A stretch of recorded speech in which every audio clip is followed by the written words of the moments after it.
Hello, beautiful people, my beautiful It's So Real family. It's your girl Rocqi from the It's So Real podcast and Rocqi's Reactions. It feels good to be back, y'all. Have you missed me? All right.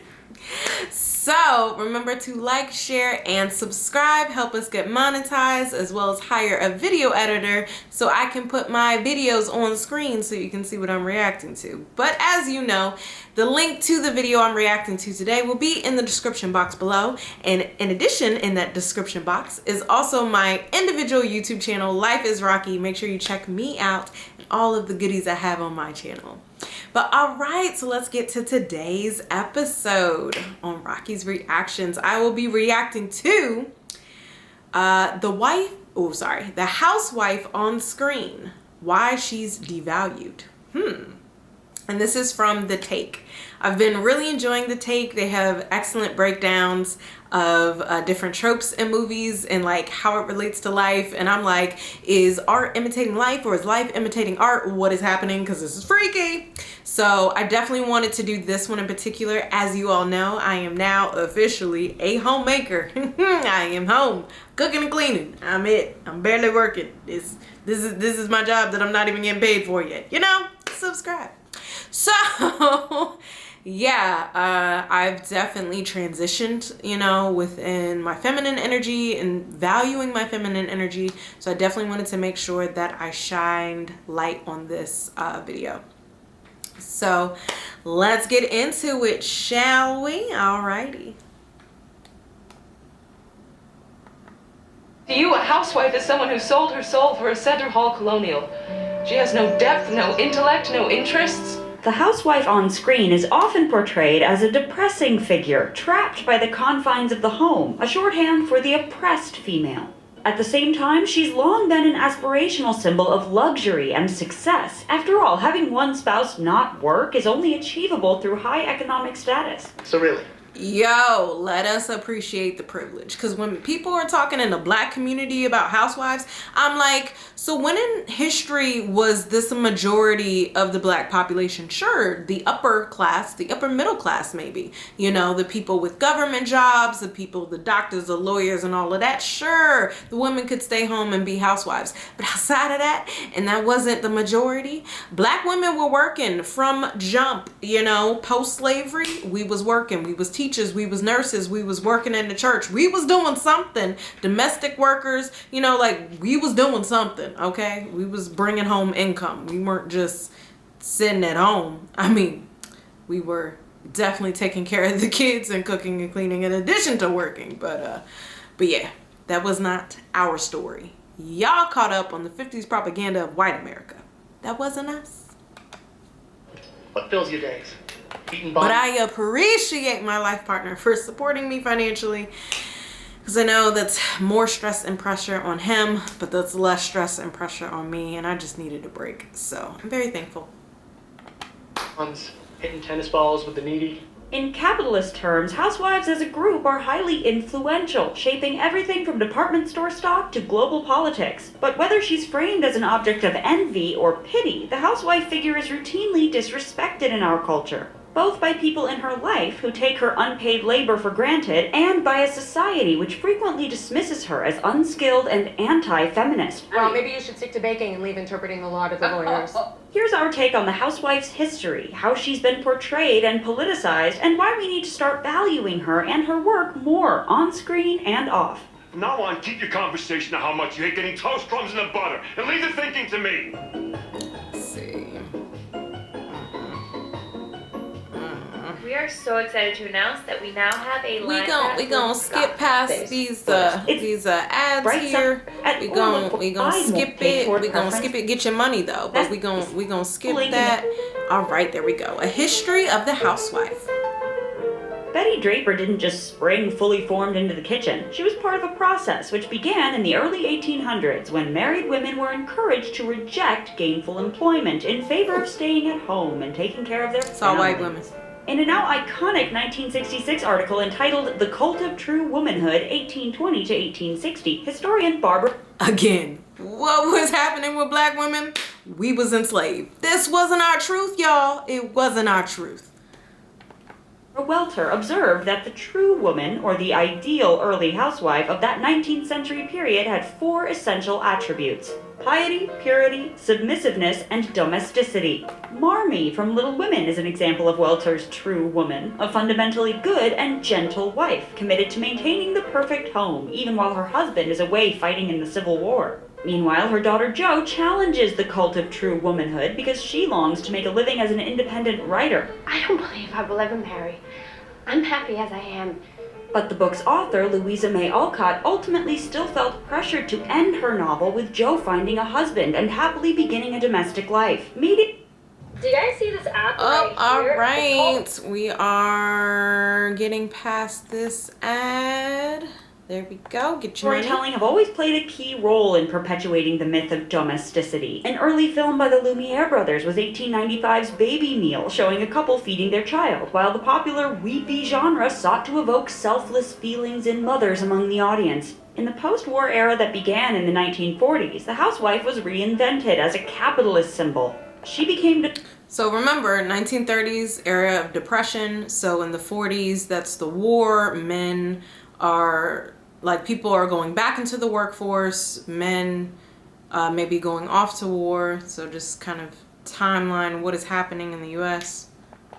defined by her whiteness, middle-class position, and relative wealth. The housewife, therefore, became a coveted consumer and cornerstone of the capitalist market. She's exactly who we're after. Well-off, educated, with plenty of time to shop.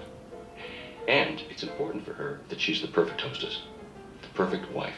In contrast to the dark femme fatale of post-war noir, the wholesome housewife also represented the societal expectation for women who joined the workforce during World War II to return home. Thus, she was an inherently political figure, used to personify the conservative belief that America thrives when women focus on domesticity. The housewife... So let's take a look at that propaganda right there, okay? So,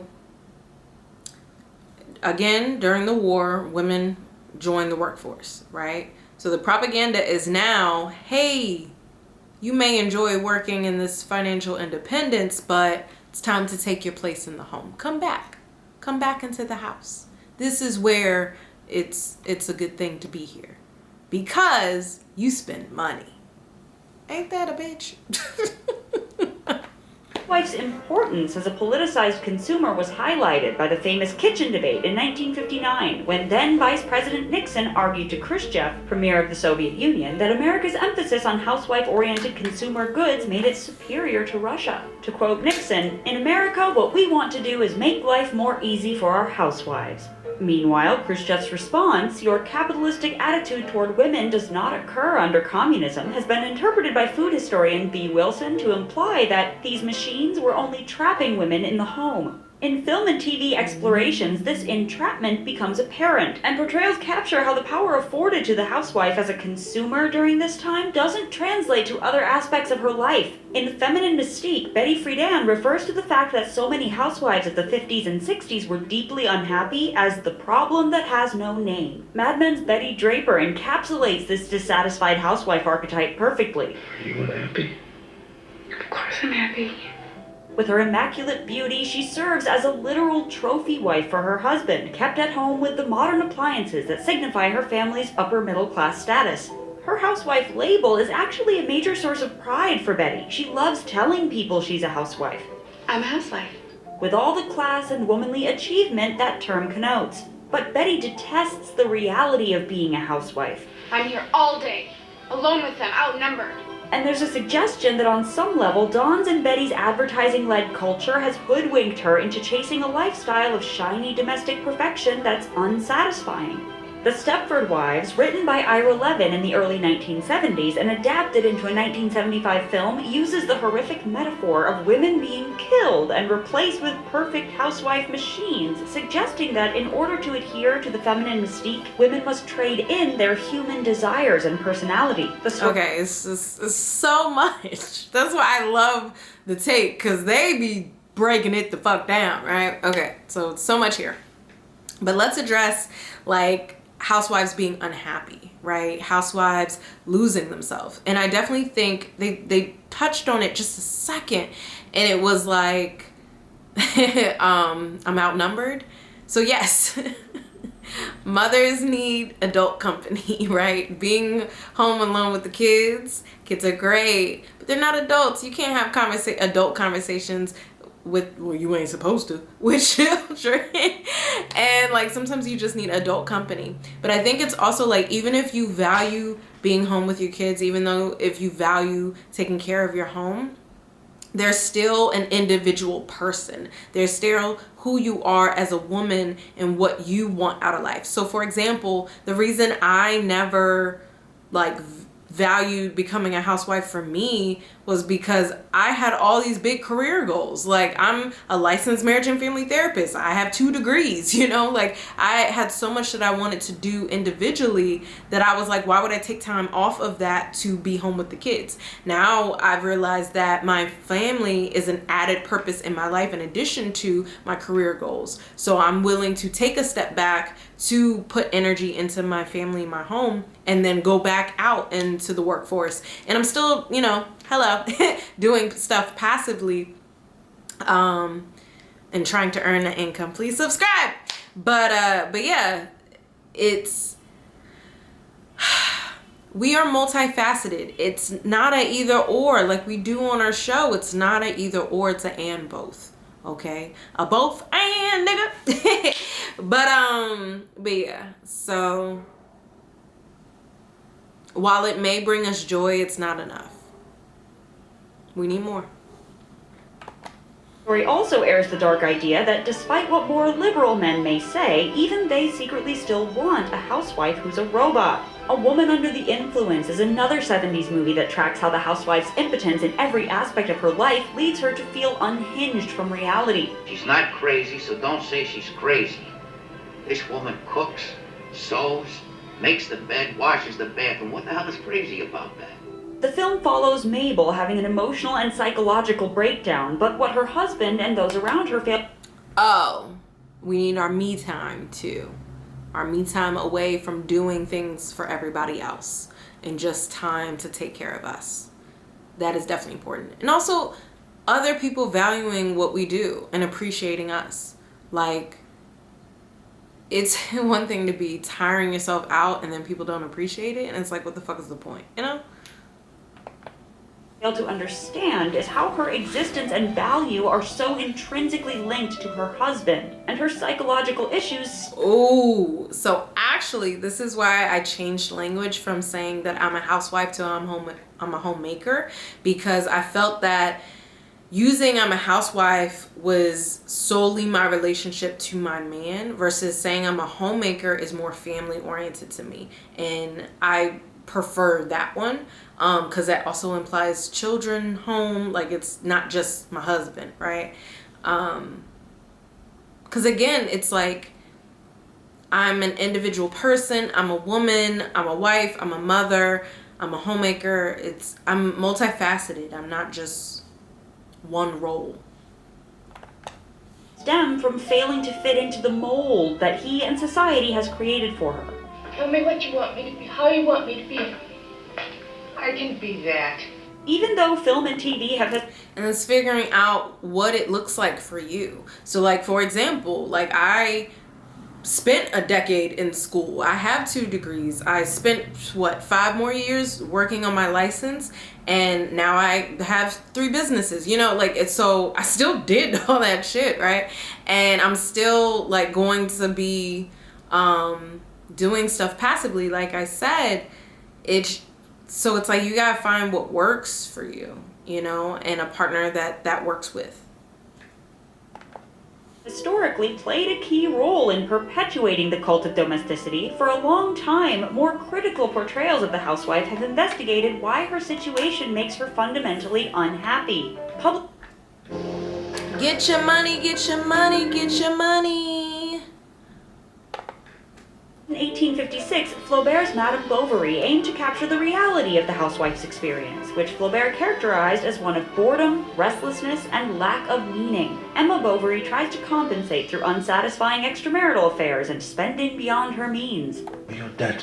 So then with the boredom and lack of meaning, like, yeah, what are your hobbies, right? So one of the key things that I made sure that I did prior to having kids is making sure I was aware of who I am and what I did for me.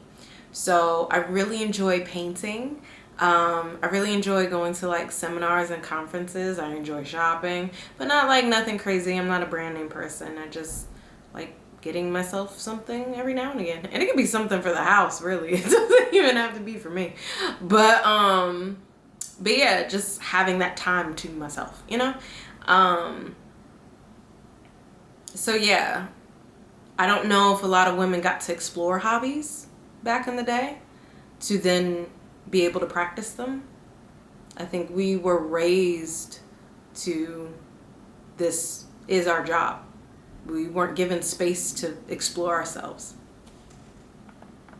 It has become quite formidable, but you know that well enough by now. And Flaubert uses the character to express contempt for bourgeois domesticity, with its shallow materialistic values and lack of intellectualism or spiritual life. Journalist Charlotte Jones calls Emma the original desperate housewife. One after another, the days come. Always the same. Bringing nothing. Numerous... Yeah, novelty is like essential, adventure and security. We need both to be in balance, right? And then, yeah, I like having different things, different days. That's what I enjoyed about being self-employed. Like I can literally map out my days. And then, yeah, every day is different. It's, you gotta keep it fun, you know? Modern stories looking back on housewives of the 19th and 20th centuries lean even more into the oppressive atmosphere that fosters the housewife's unhappiness. You want to keep to the house. But I don't like the fresh air. You'll be more comfortable in the house. Sex Life's Billy is hurt by her husband's declining sexual interest in her and feels bored and isolated by her housewife status, even with his support. I've never caught him looking at another woman. Hell, I've never even caught him in a lie. So what's the problem, right?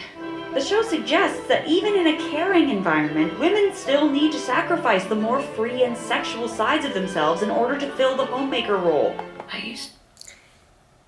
And that's who we are as women, our sakura chakra. Like we need to embrace that spice, right, of ourselves. And that's like, so me dressing up is for me. Like my life partner, he's like totally cool with me just chilling. And I'm like, yeah, no, it's for me. It's not even for you. It's for me to feel sexy within myself. It's needed. To simply accept Cooper's waning passion as proof. This is what happens when you grow up. Get married, get into a routine. Another key factor in the existence of the housewife is money. In Close to Home, a materialist analysis of female oppression, feminist sociologist Christine Delphi explains that while the labor market pays...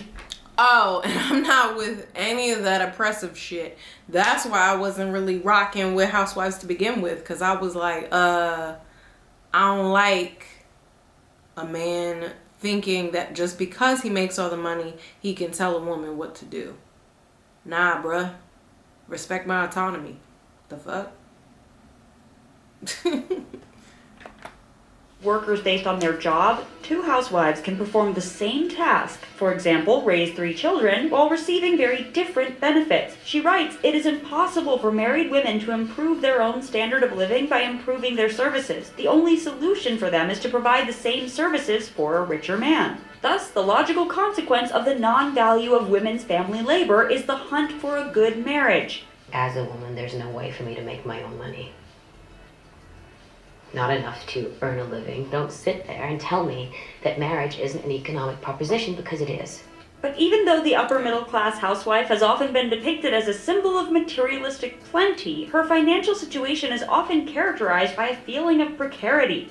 Delphi notes that being married to a rich man does not make a woman independently rich. Her wealth can be lost along with her husband, and if she seeks to re-enter the job market or remarry, upon divorce her options may be limited. Belgian art house film Jean Dielman 23 Quantic Hemmers 1080 Bruxelles, which explores the mundane existence of widowed housewife Jean Dielman in a near real-time approach, shows her turning to sex work in order to provide for her son. In the 1980s and 90s, post-feminism emerged with the idea that women could now choose their position, either at home or at work.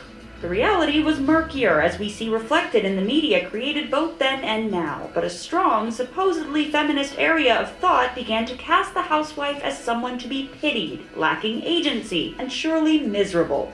In 1991's Thelma and Louise, Thelma's only way out of the trap of domesticity is ultimately through death. Starting in 2004, Desperate Housewives explores a group of women with So I just started watching Desperate Housewives with my life partner. It's fascinating.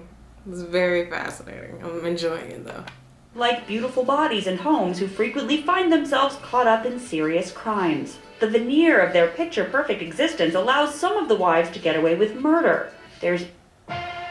I don't know yet. I don't know. Get your money, get your money, get your money. Even an implication that if they weren't at home alone all day, they wouldn't get themselves into so much trouble. In the same decade, iconic This is why we need friends. This is why we need to go out and have activities. Like, yeah, you can't just, like, do something. I don't know.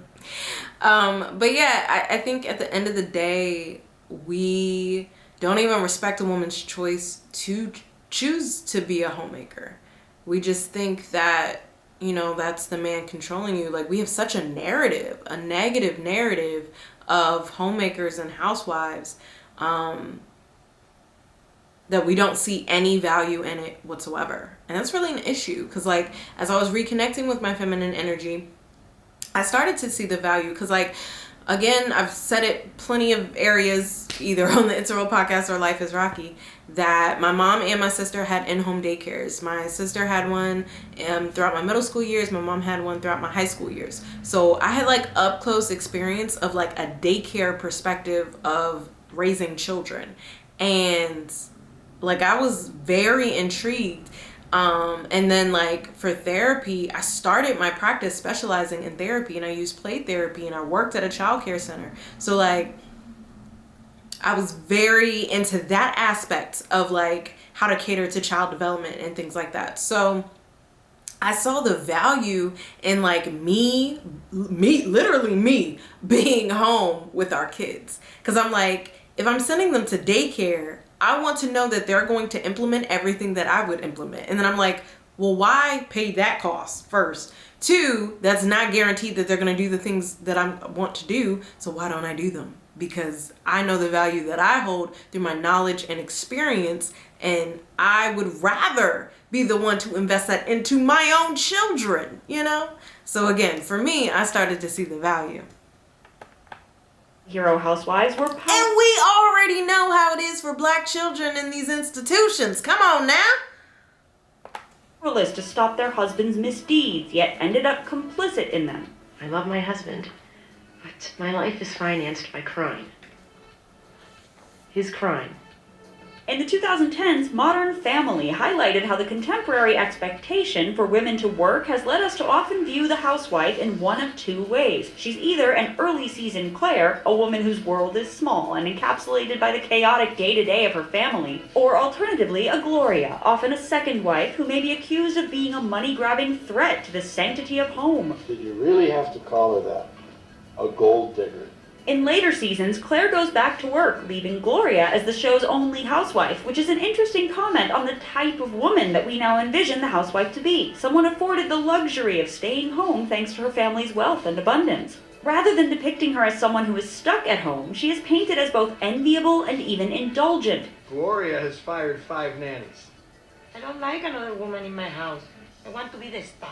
This reflects the cultural shift of the 2010s, which had many women feeling like the pursuit to have it all was too exhausting, and that being a housewife was a more attractive option. This modern view of the housewife is perhaps best embodied in the Real Housewives reality TV franchise, where the glamorous lives of housewives are dramatized for entertainment.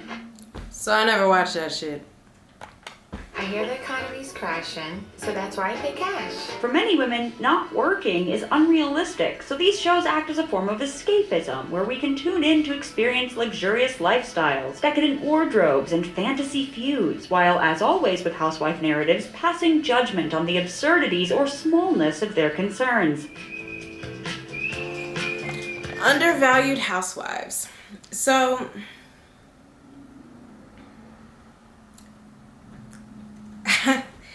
In today's economy, yes, having one partner stay at home is a privilege. Like, it's where we're at financially in this country. Just kind of is what it is. What is typically defined as women's work has always been undervalued, and this isn't accidental. Delphi writes that the exclusion of household... let's assess teachers and how underpaid they are for literally spending 7 to 8 hours a day with the future generations of this country. Why the fuck are we not valuing them more? The hell is wrong with this country? I don't get it. Labor from the market is part of a deliberate devaluation and oppression of women. Unpaid household labor, jobs like cooking, cleaning, and child rearing, holds enormous... Again, daycare, child rearing, costs. Cooking, having a chef, restaurants, costs. Cleaning, there are cleaning services. Like, there are careers in this shit that you can make money. So why, if you're doing it for your family, are you not paid for it? Which some countries are changing that. They're providing a stipend for people who are working at home, doing those types of services for home, because it is valued services. It does add to the home. So yeah, why not be paid for it, But that's if you value it. Economic value because of both the time and skill that it takes to get done. However, this labor isn't even included in the gross domestic product, GDP, which measures a country's economic success. In 2018, a survey found that mothers spend 98 hours a week, over the equivalent of 2 full-time jobs, on child rearing.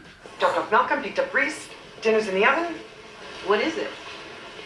I have the next 25 minutes free. What are you gonna do? I don't know.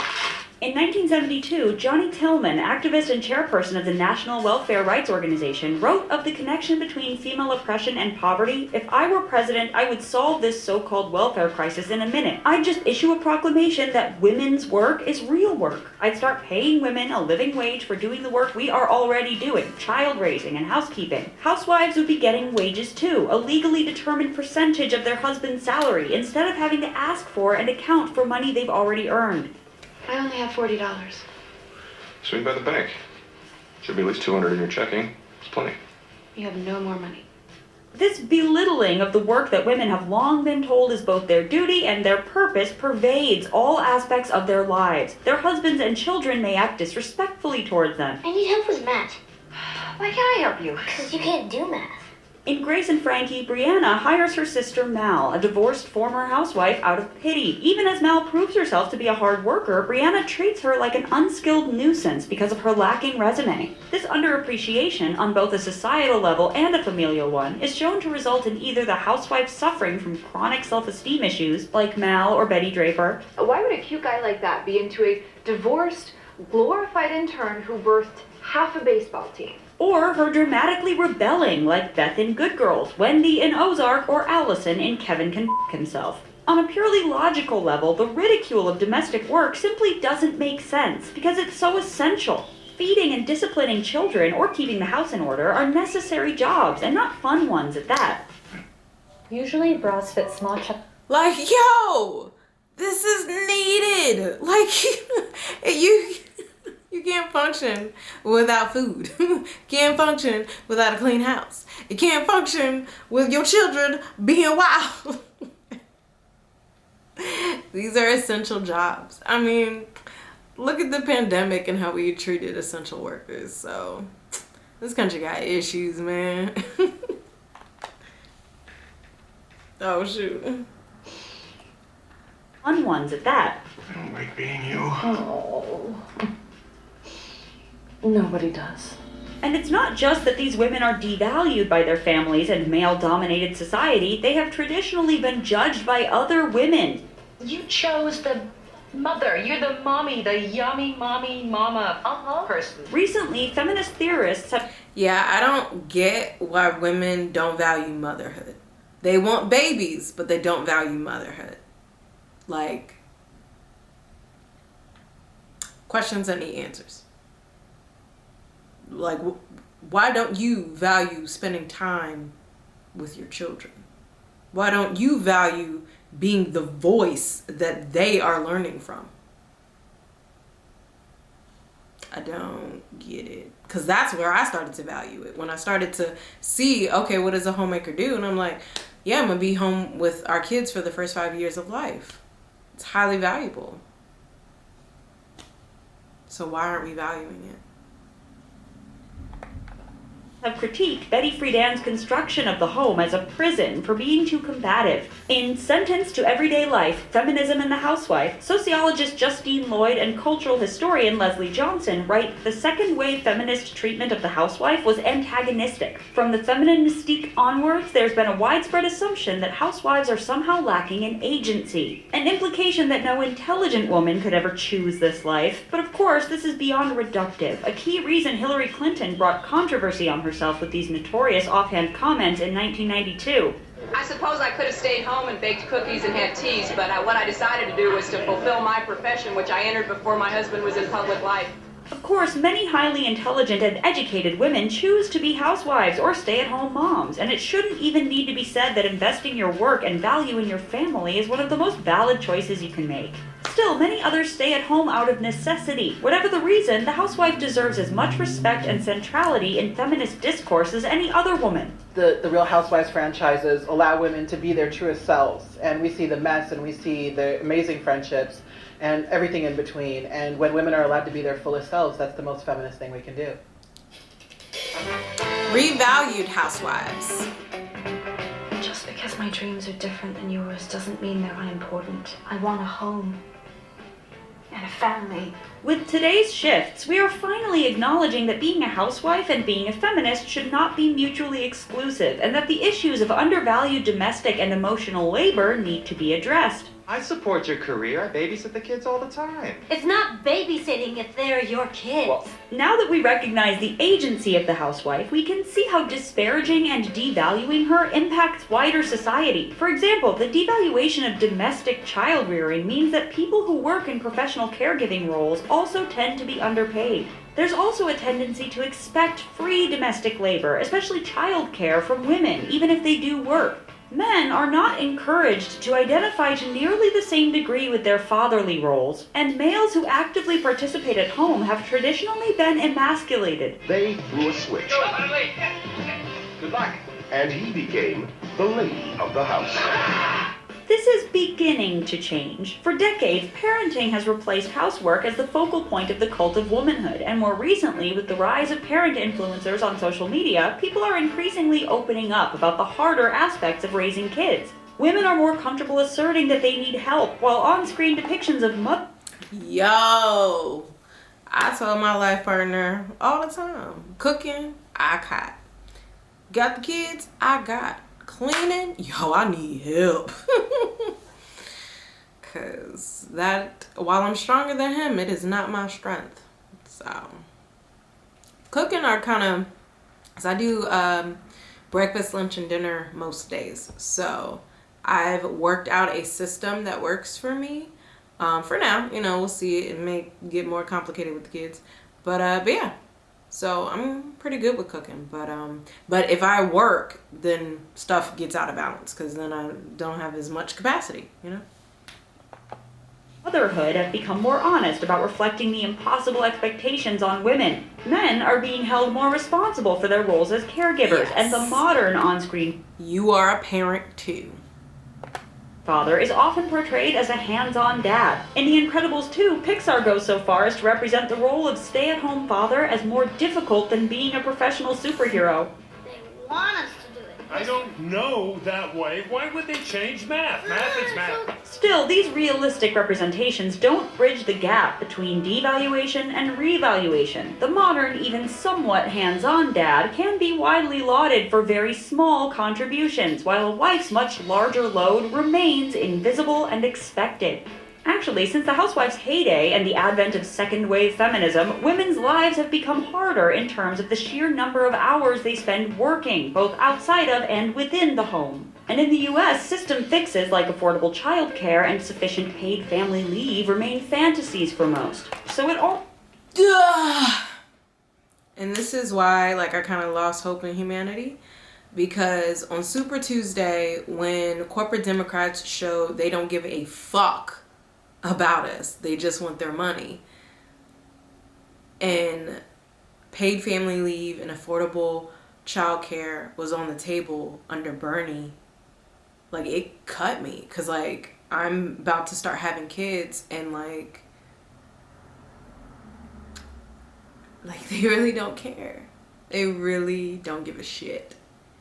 And these are things that could be lift up our country by giving our children a chance. So moms can stay home longer, breastfeed, develop that bond with them before they're forked over to a stranger, you know? Or they can afford, like, you know, to send them to a decent place of childcare, as well as it not costing them an arm and a leg, so they don't have to work more, so they don't have to put them more. It's just a cycle, you know. It's just, our country only cares about money. They don't care about the people. They don't care about relationships. They don't care about family. That is the country that we live in, and it is so fucking sad. It's fucking ridiculous. Other countries are starting to get it. Paid family leave is a thing for both moms and dads. Affordable childcare is a thing. Affordable healthcare is a thing. Like, almost makes sense that there's a growing desire to return to what might be perceived as the more simple life of the traditional housewife. Always use disposable yeah, I'm seeing definitely a shift where women are burnt out from working, of always having to grind, always having to hustle. And it's like, you know what? I just want to be with the people I love. I feel you, because I'm there. That's why I'm doing what I want. Advocates life of the traditional housewife. The right-leaning #tradwife movement advocates for women to leave their careers and return home. To say on one hand you can go into the working world and compete with men, yet you're not allowed to stay home, that's actually taking your choice away. And this So I don't, I'm not a part of the traditional housewife mindset. I am a balanced woman, meaning I have access to both my feminine and my masculine energy. So like I said, I have my education and my career, but I also want to be home with my kids and take care of our family. So yeah, I want to do both. And passive and residual income, subscribe. Repackaging of the 50s housewife has emerged in TV too, with shows like WandaVision and Kevin Can himself taking the traditional sitcom housewife and using a fantasy of this figure to cope with the traumatically unwholesome details of the character's reality. Women have been disproportionately affected by the impact of the COVID-19 pandemic on the domestic sphere, at 1.8 times higher risk of losing their jobs than men. Management consulting firm McKinsey & Company stated that if nothing is done to counteract the loss of women in the workplace, global GDP growth could be $1 trillion lower in 2030 than it would be if women had lost their jobs at the same rate as men. The researchers also claimed that the COVID setback followed a period of scant progress. To start reversing these trends, we need to think differently about everything. And we can start by giving housewives, working moms, and women of all status and labels the support and respect they deserve. And that's the thing with COVID and distance learning with kids, you know, doing virtual stuff. It's like, yo, so many women had to step back and be home because it was so difficult for kids to be, you know, using a computer for everything for school. And then it's like so many women step back from the workforce to be able to do that. And it's, we gotta think differently. We gotta think differently. This shit that we are on is unsustainable. We gotta do something different. Okay? But I hope you enjoyed today's episode on Rocqi's reactions of the housewife on screen while she's devalued. Let me know your thoughts in the comments below. Shall be interesting. And then remember to go over to LifeIsRocqi, my individual YouTube channel, and check out my Becoming a Feminine Woman series, Mommy Fever, my Mommy Fever series. That's Mrs. Smart to You, all that good stuff. Link in the description box below. But you take care of you. Peace and love.